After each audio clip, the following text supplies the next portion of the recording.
yung nanay ko, iniwan ko para sa'yo. Dahil gusto kong magkaroon ng sarili ding pamilya.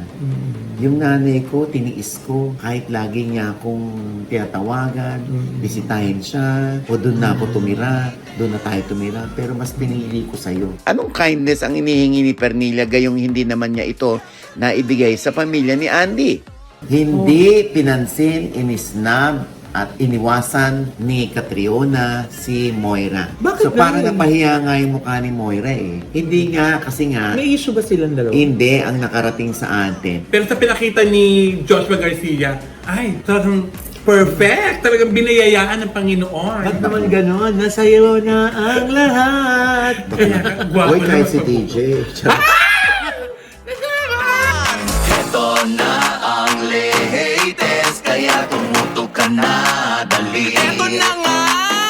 Ito na ang mga marites, kaya i-chika mo na, dali. Ito na ang latest! La la la la la la, i-chika mo na, dali. Ito na ang latest! La la la la la la, i-chika mo na, dali. Ito na ang latest!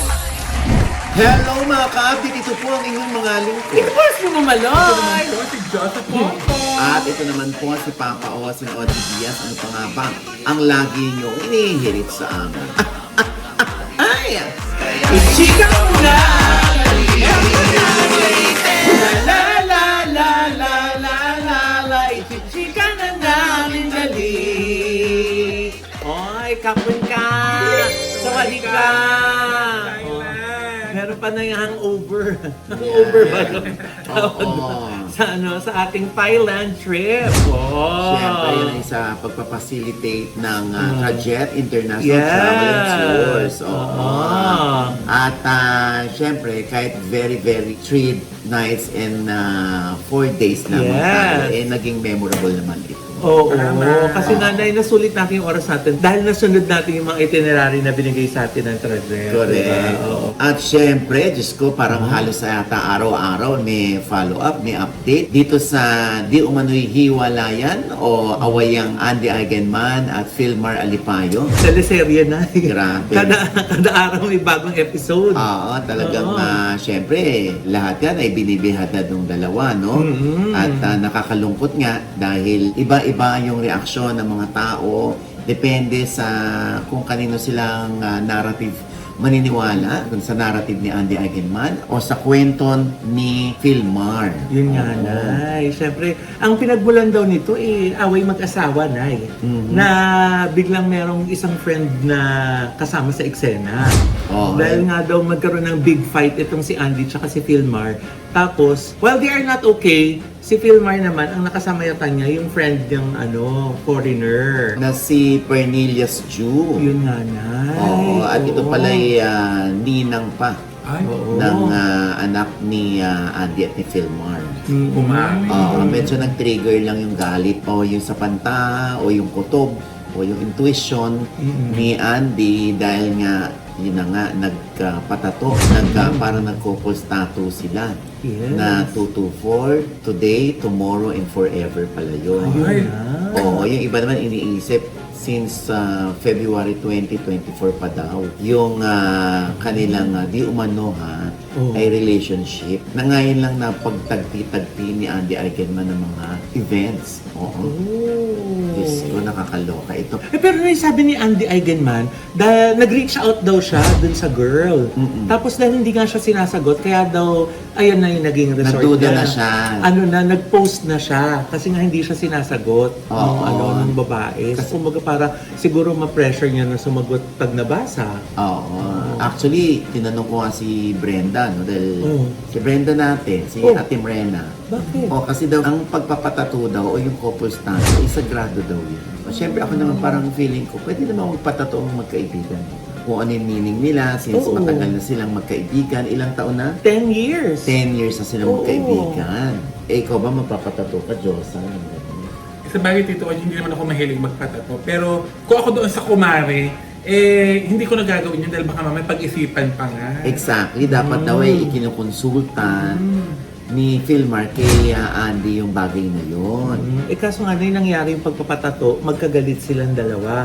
Kaya nga daw parang hindi maganda yung timing. At na kung kailan sila magkagalit, Na- saka ginawa yun. Na kung sa tuwing nag-aaway sila, may pumapasok sa eksena. Oh. Tapos ayon sa post ni Andy Nay, ang pinapayo daw ni Kumare kay Kumpare, mag-break up. Aba? Oo. Siyempre, pag magkumari kayo at kumpari mo yung lalaki, di ba mas gugustuhin mong ikaw yung maging tulay para magkabalikan, para magkaayos yung dalawa. Tama. Lalo na kung walang malisya. Tama. Oo. At saka hindi lang kaibigan na may boundaries yan may hangganan yung kung hanggang saan ka lang pwedeng makihalo dun sa issue ng mag-asawang nag-aaway, di ba? Correct. Minsan vulnerable yung ganyan, ano? Yung sawi sa pag-ibig, nakipag-away sa jowa, tapos may papasok na iba na dito na nga muna ako, kaaway kami eh. Di ba? Minsan naman nananadya yung iba na aawayin ko to para may dahilan akong lumayas. Para may dahilan akong umalis. Para may dahilan akong makipagkita sa iba. Kasi nga, magkaaway kami. Sasamantalahin na yung Oo. pagkakataon. Pero alam mo, naisip ko, sumagi lang naman sa isip ko, hindi kaya it has something to do with yung culture. Dahil nga, di ba, banyaga siya. Baka sa ating mga Pinoy, yung mga ganong bagay, ang issue dun is delikadesa. Pero baka sa kanila, parang speaking their mind lang. Alam mo yon, baka dahil kultura nila na sasabihin na kung ano yung nasa isip nila, baka wala sila nung konsepto nung meron tayo. Kaya ganun yung nabibigay ng payo. Na bilang kumari ka, Oo. bahagi ka din ng pagkakaayos. Sana. Pag nag-aaway yung dalawa, di ba?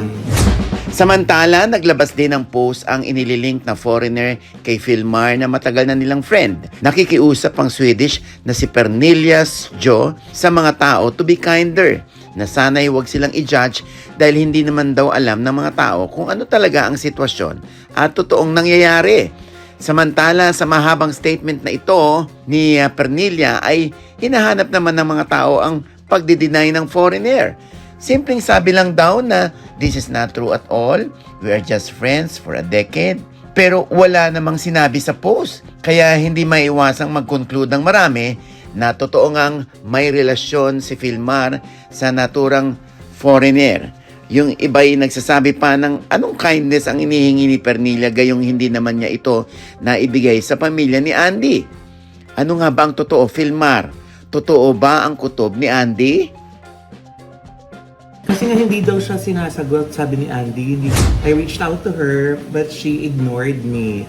Kaya ayan ang naging resulta na pa-post siya sa social media. Siguro doon niya ilabas yung lahat ng yung rants niya. Oo diba? nga, pati nga si Philmar, parang binash si Philmar at aware naman daw siya na sinasabihan siyang cheater, pangit, or ugly, na talaga nilulunok na lang niya. Pero ano masasabi mo dun sa post niya? Yung pag tinranslate daw yung post niya, ang ibig sabihin daw, kung ano yung nakakikita nyo, Yan ang totoo. yun ang totoo, mahirap na magtago. So ano kaya ibig sabihin nun? Baka nga, na sila, medyo, On the rocks na? oo, sila ni Andy, I guess man.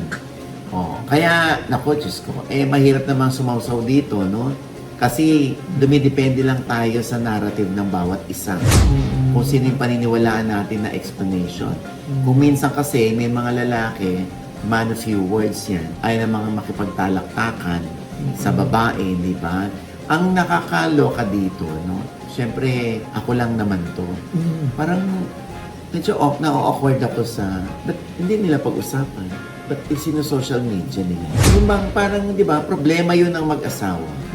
Na baka pwede nilang maayos. Bakit kailangan nilang i-social media? Tito Ogie, anong pag-uusapan natin dito kung hindi nila isa social media? Wala tayong topic. Maganda nga na sino-social media. Oo. Hindi. Joke lang, ito naman kayo. Oo, hindi. Hindi sa akin lang naman. Di ba? Kung sa bagay, balanse naman sila.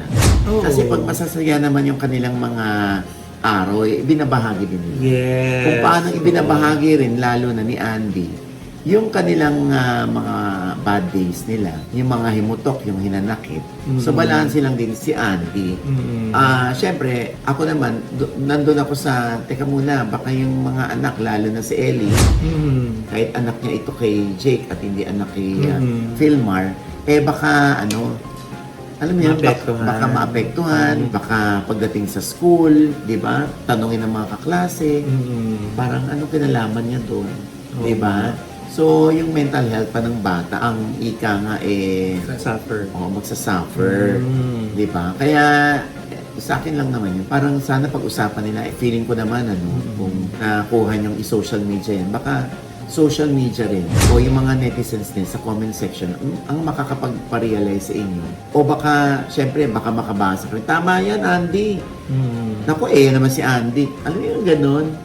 So, sari-sari pa. Importante, aware sila na subject for public opinion Yes. ang kanilang mga naging action dito sa isyong sila'y nag-aaway or hiwalay na. Oo nga. Though minsan di ba, nakakatulong, nakakagaan ng kalooban pag nailalabas mo sa social media yung mga hinaing mo. Kaso nga lang, sa bandang dulo, kailangan handa talaga tayo dun sa magiging consequences. Paano pag okay na kayo, Correct. nakalabas na yun sa social media, hindi na pwedeng bawiin, di ba? Correct. Oo. Oo. Pero hindi naman, siyempre, malaki pagkakaiba niyan dun sa kunwari, si Diyos ang nagbibigay ng kung ano-ano sa lalaki. Hindi niya na pwedeng bawiin yun. Oo. At saka, proud Lalo- siya. wala. Pinapost talaga niya lagi. Ang masaklap kay Diyos yung, di ba, yung tipong siya yung nagbibigay, pero ibang bakla ang sinama. Teka mo dito, OG. Nananahimik ko dito. Kaya ako nga hindi ikinukwento dahil ayoko ma-social media. Actually, binigyan niya yung ibang Bex ng ng team kung paano Di ba? maghanda ng baby Ikaw boys. gumagastos, pero sa iba pumatol. Nakakaloka. So anyway, alam mo, bigla ko tuloy naalala si Jacqueline Jose.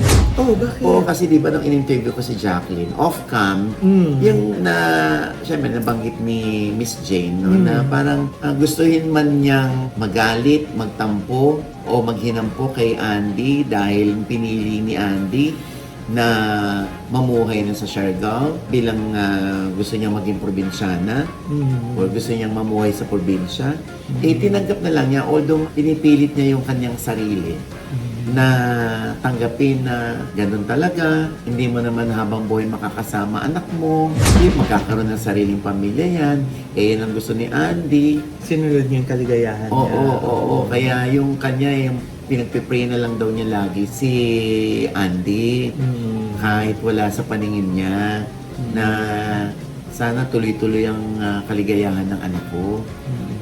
Sabi ko, so ikaw yung parang nagsasuffer dahil ikaw yung malungkot. Wala naman akong choice, Och. Kahit ako na lang ang mag-isa. Dahil kahit nga si Gwen, yung isa pa niyang anak, may sarili na ring buhay sa ibang bansa. Kaya, ano na lang siya, kumbaga nagkakasya na lang siya doon sa pag naisipan ni Andy na bumisita sa kanya, Lumawas. kasama yung mga apo, o pag naisipan ni Gwen na bisitahin siya. Pero lagi niyang prayer talaga. Maging mabuti at maging maayos yung pamumuhay ng kanyang mga anak kahit nagsasolo-solo. Pero sobra siyang saya kapag siya ay dinadalo, kapag siya ay naaalala. Sa interview ko, naalala ko, sinasabi pa niya na siya yung nagsusorry kay Andy. Ha? Bakit? Eto. Kaya time na na-hit mo yung anak mo, Hindi. physically, Nope. Hindi ako namamalo. bunga nga lang. Hindi rin ako nabubanga. Umiiyak na lang. Umiiyak ka na lang dahil Pagka may nasabi, tapos may naakap. pag may nasabi ka sa anak mo, tapos pagsisisihan mo rin yung nasabi mo. Oo. Sorry anak. Patawarin mo ako. Ganun ako. Oh, yung ibang magulang di kaya sabihin. Ako, andyan pa sa phone ko. Sorry anak, patawarin mo ako. Hindi ko na uulitin. Ba't ka na si Miss Jane? Ayoko magalit sila sa akin eh. Basta ba humingi ng tawad sa anak? Kung meron kang pagkakamali, hindi naman di siguro. Kailan naman siguro yun? So, you never hit your kids at walang kahit sino rin pwedeng manakit sa mga. Di ba? Kung ako nga, hindi ko pinalo yan. Di ba? Napaka yung syempre sa atin parang hindi pag nanay ka, pag magulang ka, huwag kang mag-sorry sa anak mo. Kailangan panindigan mo kung ano yung batas mo, di ba? Si parang mayaman siya sa paghingi ng paumanhin para patawarin mo ko anak, hindi na mauulit ng ganyan. Pero dito mo mapapansin si Jackie kung gaano siya ka-protective sa kanyang mga anak. Ipinaglalaban niya talaga. At kung minsan hindi niya nakikita ng kanyang mga anak na yung paraan niya ng pakikipaglaban para sa kanila. So, ganun din sa ibang magulang, di ba? Yes. Pinaglalaban mo yung mga anak mo, pero na misinterpret ng bata na pumasok na naman sa eksena si mami, pumasok na naman sa eksena si daddy. Pero hindi nila alam, Yes. di ba, nagmamalasakit, dinidepensa lang kita, pinagtatanggol lang kita, kahit pakahihiya ko yan, di ba? Kaya lagi natin sinasabi, kapag naging magulang ka na, doon mo lang ma-appreciate yung halaga ng magulang mo sa'yo nung ikaw ay bata pa. Magbabalik po ang batas. Ay, hindi siya masap dito. Kaya, Pero siguro naman, Nay, ngayon, Nay, marami na realizations din si Andy dahil nga nanay na siya, di ba? And I'm sure yung mga sinabi sa kanya ni Miss Jacqueline, marirecall niya yan. Every time ma-encounter niya yan sa mga anak niya, yung mga experiences nila mag-inadal natin, no? Pero na, hindi pa rin tayo nawawala ng pag-asa kasi, di ba yung sa huling statement ni Andy, yung sabi niya, pipiliin pa rin niya na makasama yung asawa niya na buo yung pamilya nila. oo naman. Ang dami niya na sinacrifice. Oo. Yung nanay niya, yung career. Oo. Alam mo, sa pagkakataong ito, no, na nabubwisit, nagagalit si Andy, feeling ko dito niya naaalala si Jane o si Miss Jacqueline Jose. Yung parang, syempre, di ba, Loy? Parang yung sobrang inis niya na parang gusto niyang murahin si Philmar na, my goodness, yung nanay ko, iniwan ko para sa'yo dahil gusto kong magkaroon ng sarili ding pamilya. Yung nanay ko, tiniis ko kahit lagi niya akong tinatawagan, bisitahin siya, o doon na ako tumira, doon na tayo tumira, pero mas pinili ko sa'yo. Minsan, ganun ang panggigigil, ha? Yes.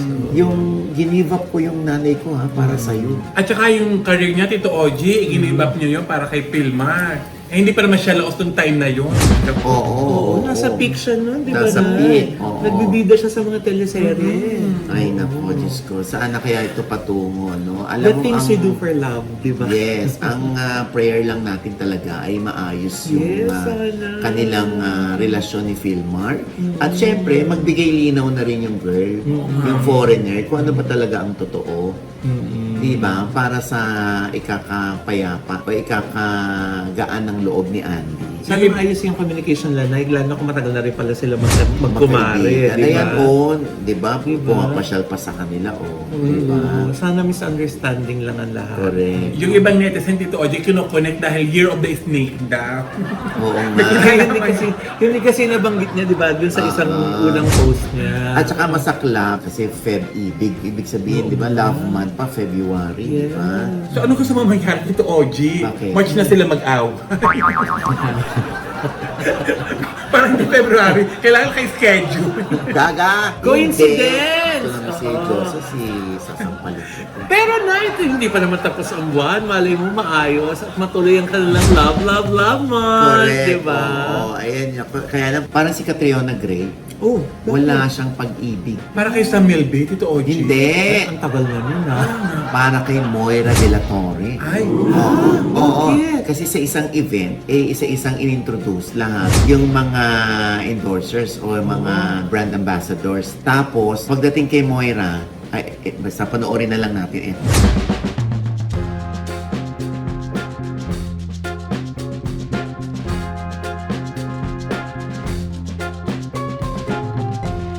Ay, oo nga, Nay. Parang umiwas. Umiwas. Oo. bakit parang si Maricel Soriano, Tito Ogie, iniwasan mo? Hindi Hinawakan niyo. Hinawakan niya. Ito ko hinawakan niya. Oo. Si Moira lang ang iniwasan niya. Bakit So parang ganun? napahiya nga yung mukha ni Moira eh. Hindi nga, kasi nga, May issue ba silang dalawa? hindi, ang nakarating sa atin ay 2 hours late daw itong si Moira. Totoo ba yun, Moira? Pakilinaw ito, ha? Oo, 2 hours late si Moira at pinaghintay yung ibang endorsers katulad daw ni Maricel Soriano nga. Diamond Star. Oo. Yun lang kaya ang dahil, Tito Ogie. Ay, nako. Eh, di ba cornerstone si Catriona? Oh, yung sinasabi naman ng ibang naroroon na bilang pakikisimpatya ni Catriona sa cornerstone na dating management din ni Moira. Eh, hindi niya pinansin si Moira. Bukod doon, Ay, meron pa? yes, oo. Oh. Hindi, ito lang naman na ibalita lang sa akin. Hindi ko naman alam kung totoo ito, no? Mas Oh. maganda si Moira ulit ang sumagot. Sobrang disappointed daw itong si Sam Milby dito kay Moira. Dahil kung tawagin nga daw ni Moira si Sam Milby ay kuya. Oh, ba't siya na-disappoint? Ayan. Tawag pala kuya. Anong connect? Kung ano-ano nakakarating daw kay Sam Milby na hindi magaganda sinasabi ni Moira kay Sam. May claim pa nga yung ibang netizen na nilalandi o inaakit ni Moira ang kanyang kuya na si Sam na nakakarating noon kay Catriona, kaya maiintindihan daw ang beauty queen kung inisnab man nito si Moira.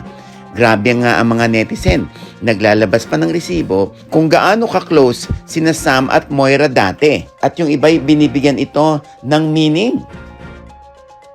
At hindi lang doon daw, ha? Gaano katotoo din, Moira? Yan, tatanong na rin natin kay Moira. Mas maganda siguro, Moira, no? Let us know kung pwede ka magsalita, ah. Kasi para malinawan na rin yung issue na meron kasi nasabing bad about sa iba pang talents ng Cornerstone. Sana makausap natin si Moira para malinawan yan, ano? At saka kumusta na siya pagkatapos ng Cornerstone. Sana dire-diretso pa rin ang kanyang career, no? Oo, kasi ako, alam, manager ako, ha? Hindi ko naman alam kung totoo to sa Cornerstone or may ganito silang batas na, kunwari, ako Cornerstone. Aalamin ko muna kung, sa isang concert ba, sa isang show, sinong kasama? Pag binanggit ko na rin si Moira, ayoko yan. Ay, Baka may... attitude. Hindi. Kunwari lang. Kasi kahit ako gagawin ko yun bilang manager.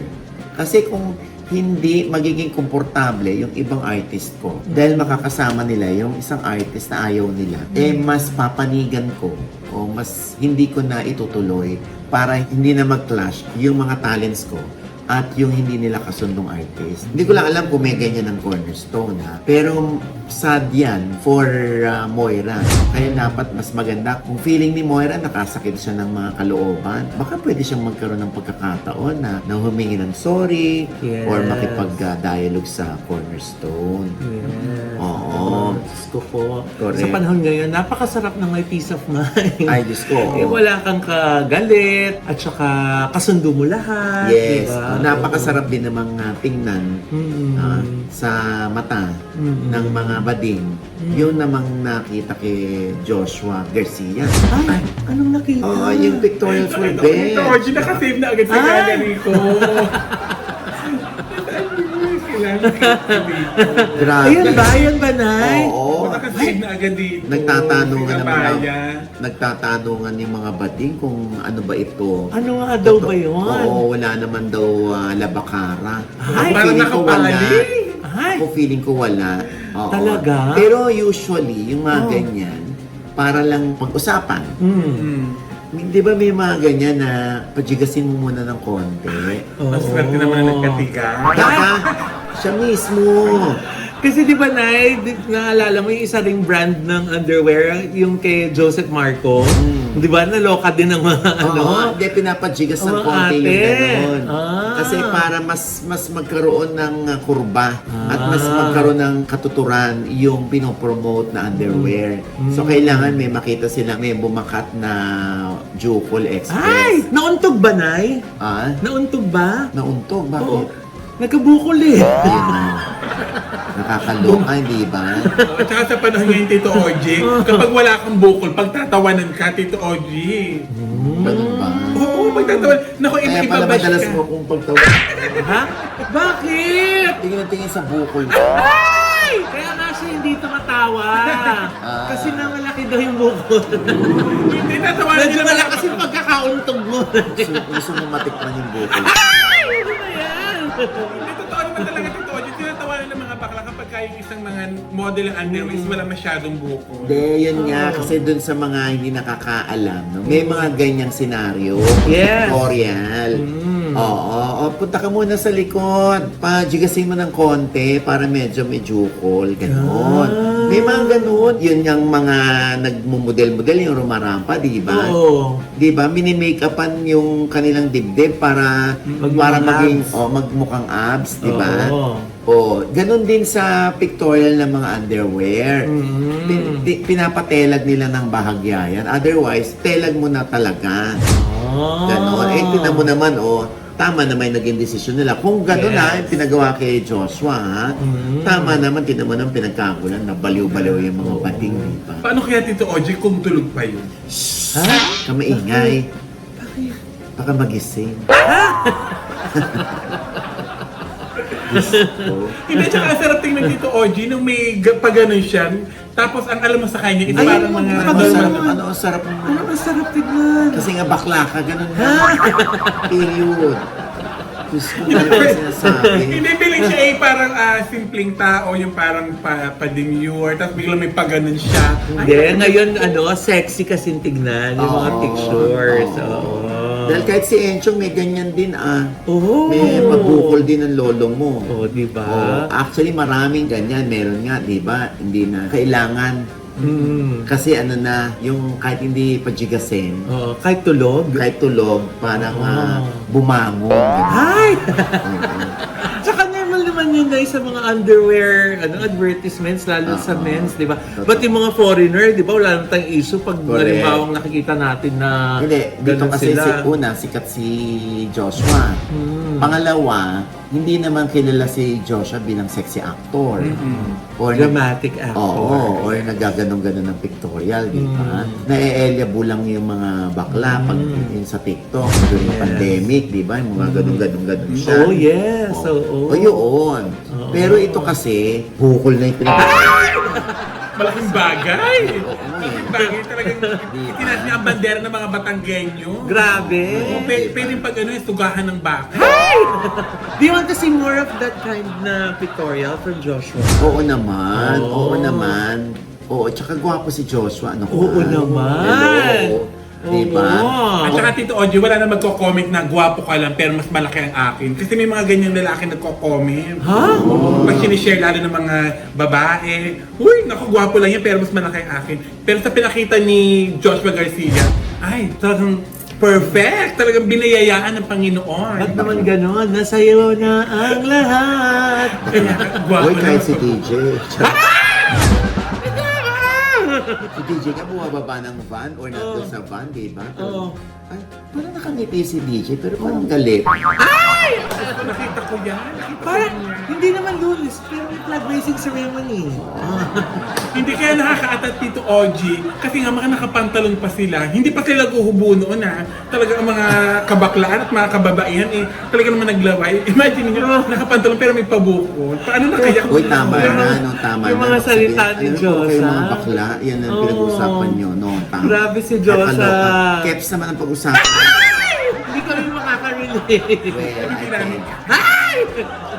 O anyway, basta bongga yung ginawa ng bench for Joshua. Yes, biro mo na balot pero sexy. Di ba? Oo, di ba? O anyway, ayan basta Joshua, keep it up. Joshua, Basta, bakalan mo. uulitin ko, keep it up. Ay, naku, nakaganon ka tayo sa pisngin. Bigla ko naalala si Frenchie D na 3 beses na palang napuntahan or sinumpong ng Bell's palsy, no? Bumabalik pala yun. The first one was 19 years ago. Tapos bumabalik-balik yan. Alam mo, nagsimula raw pala yan, kwento ni Frenchie. Naglilinis daw siya ng tenga, sabi daw ng doktor, kalilinis mo ng tenga. May tinamaan kang ugat o nerve doon. Kaya yung kanyang pisngi, gumaganon. Oo. Kaya magpapa-MRI siya sa February 14 mismo. Oo, para malaman kung ano ba talaga. Kasi nga, di ba, tinatry pa niyang kumanta, tinatry pa niyang i-massage yung kanyang face. Bilang therapy. no? Oo, ayan, di ba? Kaya, naku, Diyos ko. Siyempre, hindi naman ginusto ng kahit sino, o lalo na ni Frenchie, na magkaganoon siya, no? Pero merong mga kwento rin ng Bell's palsy sa mga comment section. At na, alam mo yon yung sabi nga ni Frenchie ay patuloy siyang magkukwento tungkol sa kanyang sitwasyon at hindi niya ikakahiya kung meron man siyang Bell's palsy. Ano na sinabi niya yun? Oo, di ba? At saka tinan mo naman, hindi naman niya pinagkakakitaan yung pagsasalita niya. Oo, talagang sa TikTok, nagsasalita siya, sa FB, nagsasalita siya, para mabigyan babala rin yung iba. No? To raise awareness Nag-ano about siya. Bell's Correct. palsy. Naghihikayat na palakasin yung loob ng iba na gano'n din ang pinagdadaanan. Ay, pag-pray natin siya, Nay, di ba? Sama po natin siya sa panalangin. Ang bait pa naman ni Frenchie, di kumanta yan sa atin ng Kasuso Foundation. Oo, di ba? Gustong-gusto ni Frenchie yung ating mga kasusuwars sa mainit na pagtanggap sa kanya. Okay pa siya nun, di ba? Oo, wala. Wala nakisayaw pa nga yung mga Correct. Kasuso natin. Correct. December oo. lang yun, Nay, di ba? Oo, December itong March 1. 9, meron na naman tayo. Oo. Kaya anyway, ayan na, pagdasal natin si Frenchie na sana malampasan niya ito at huwag nang sumumpong. Yes. Okay? Laban. Oo. And with that, mga kaibigan, ito po ang inyong mga link. Ito po si Mama Loy, mga nanonood po sa amin na hindi pa namin subscriber. Please subscribe now na. Click nyo na po yung subscribe button na nandyan sa baba. At kung naibigan nyo po yung aming episode ngayon at meron kayong komento sa lahat ng aming chika, comment below, click the like button at huwag kalimutan i-click ang notification bell. Dahil pag click nyo lang kayo, una-una notify na meron kami latest update. Ha? At syempre pa ang kanya-kanya naming channel. Yes, sana manood at mag-subscribe po kayo sa channel ko. That's Mamaloy, Mamaloi. At nandyan na, Nay, nakapost na agad-agad ngayon din ang ating pong bakasyon sa Thailand. Ang mga Yes. behind the scene po ng aming 4 days, 3 nights na vacation. Nandyan po sa aking vlog ngayon. At kung kayo po ay mag-celebrate ng birthday or ng wedding or ng corporate event, nandyan po ang La Vida Events ni Mamaloy. Visit nyo lang po ang www.lavidaevents.com for inquiries. And speaking of birthdays, na ibatiin natin, Jenny Miller! Yes! Umaten tayo. Andyan yung mga friends natin na common friends natin ni Jenny. Ang saya ng celebration. Mari, We love happy you. birthday. Ayan po. Oo. Ayan, syempre, Josa. Ayan, malayong-malayo pa lang. Kitang-kita po na ang mga ngipin ninyo. Ang puputi. Diba? Ayan. Maraming salamat kay Dr. JC Solis ng Gorgeous Smile at sa Ideal Vision. Ayan, maraming Yes! salamat. Oh. Ayan, sa Headway Very Salon at sa Deal Spa. At sa lahat po ng aking social media account. Kung si Mama Loy, syempre may vlog ng Thailand. Yes. Ako din naman, naghanap ng Oh. mga farm sa Thailand. ayun. Kaya watch niyo po yan. Huhugasan nila. Sabi niya, wash. Watch daw na. Watch Tito Oji. Ano sabi niya, wash? Watch do yung dinig ko eh. Watch me, Neneng. Watch me, Neneng. Anyway, yan lang. Siyempre pa, ang aming skin ay produkto naman ng MD Skin Beauty and Wellness. No? Yes. Oo, ayan. Kung meron ho kayong mga problema sa inyong skin, ayan po, naku, malaking kalutasan ang MD Skin Totoo Beauty and po. Wellness. At ang kanilang mga machine hindi rin nagpapahuli. Yes. Ang drip nila ay galing pa Switzerland. Yes. Diba? Kaya kita mo naman kahit na mainit sa Thailand, di ba nagkugulo ang ating skin? Yes. oo. Dahil yan sa envy. Oo, Yes. syempre, binabati natin si Attorney Reggie Tong. Yes, hi, Hi, Attorney. Reggie, alam mo na. Oo, di ba? At syempre pa, si J Heart Music, ayan ha, Yes. ang kanyang banda sa District 1 sa Feb 15 po. Oo, ha, 1,000 lamang po ang ticket. Yan. Puro mga, syempre, yung mga magjojowan dyan. O, ito Yes. na, magpa-reserve na kayo ng inyong tickets, okay? Yan. Kung ayaw niyo pong busy dahil ang 14 di ba? Oo. So 15 na po kayo mag-date dyan sa District 1. Napakaganda ng kanyang boses. Oo, ayan ha. At syempre pa, ito pa rin po ang inyong lingkod. Papa Osin Ojo Diaz na lagi nagsasabi at nagpapaalala sa inyo na sa tuwing gigising po tayo tuwing umaga, wag na wag po tayong makakalimot na magpasalamat sa Panginoon dahil tayo kanyang ginising. Ibig sabihin, may mission pa rin po tayo sa buhay. Sabay sabing, every gising is a blessing! At ano pa nga ba ang lagi niyong hinihirit sa amin? Ay! Ichiga mo na dali! La la la la la la la la Ichiga mo na dali! La la la la la la la la Ichiga mo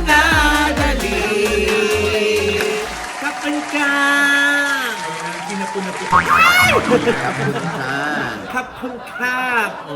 Maraming salamat sa Thank inyo you. lahat. Ka Jet, maraming salamat. We love you! Arte-arte ni Diyos.